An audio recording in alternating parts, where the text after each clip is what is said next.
Last Friday টিকলির স্কুলে ছিল picnic. তো ওদের পিকনিক থেকে নিয়ে যাওয়া হয়েছিল জুতে। এখানে বাইকুল্লা একটি জু আছে সেখানে। মেয়ে তো সে বীভৎস এক্সাইটেড, 5টা থেকে উঠে বসে আছে।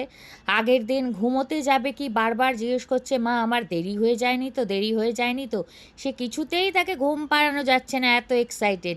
ম্যাম বলে দিয়েছিলেন কী কী নিয়ে যেতে হবে না নিয়ে যেতে হবে, সেই সব ব্যাগে প্যাক করে চললাম আমরা মেয়েকে স্কুলে ছাড়তে।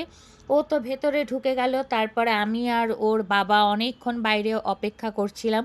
কারণ ওই একটা আমাদেরও এক্সাইটমেন্ট ছিল, মেয়ে যাবে বাসে করে, বেরোবে বন্ধুদের সাথে এনজয় করবে, ঘুরতে যাবে, সেটা যতক্ষণ না বাস না বেরোয় আমরাও ওয়েট করছিলাম ওখানে।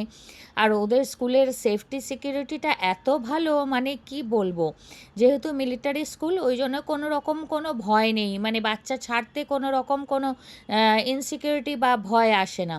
তো আমরা অনেকক্ষণ ওয়েট করলাম, কারণ স্কুল বাস ছাড়ার কথা ছিল 7:30টায়, কিন্তু সেটা প্রায় ছাড়তে ছাড়তে 8টা, সোয়া 8টা হয়ে গেছিলো। আমি আর ওর বাবা বাইরে দাঁড়িয়ে ওয়েট করছিলাম কখন আসবে মেয়ে। হওয়ার ও তো প্রচণ্ড এক্সাইটেড ছিল, হল্লা করতে করতে স্কুল বাসে করে বেরোলো, সেটা আমরা দেখলাম। এক এক করে বাসগুলো যখন বেরোলো, সব বাচ্চাদের মুখগুলো দেখার মতো হয়েছিল, মানে যেন সব এক একজন প্রাণ ফিরে পেয়েছে, আজকে পড়া নেই কিছু নেই। তারপর আমরা চলে এলাম বাড়িতে, আজকে দুজনের অবসর। কাজ ছিল, কিছু কাজ ছিল করে টোরে আবার মেয়েকে আনতে যেতে হবে, সেইটারও একটা ব্যাপার ছিল যে দুজনে একসাথে আবার ওকে আনতে আসব। যখন আসবে ফিরবে, ম্যাম বলে দিয়েছিলেন যে যখন আমরা ফিরবো তার 1 ঘন্টা আগে আপনাদের জানিয়ে দেব, সেই অনুযায়ী আপনারা চলে আসবেন। দেখে দেখে দেখে খুব মজা হয়েছে। ও টার্টলস দেখেছে। দেখি তাকা তাকা। আর কি দেখেছো? পেঙ্গুইন দেখেছি। পেঙ্গুইন। হ্যাঁ হ্যাঁ হ্যাঁ। হ্যাঁ? এখানে পেঙ্গুইন থাকে নাকি রে?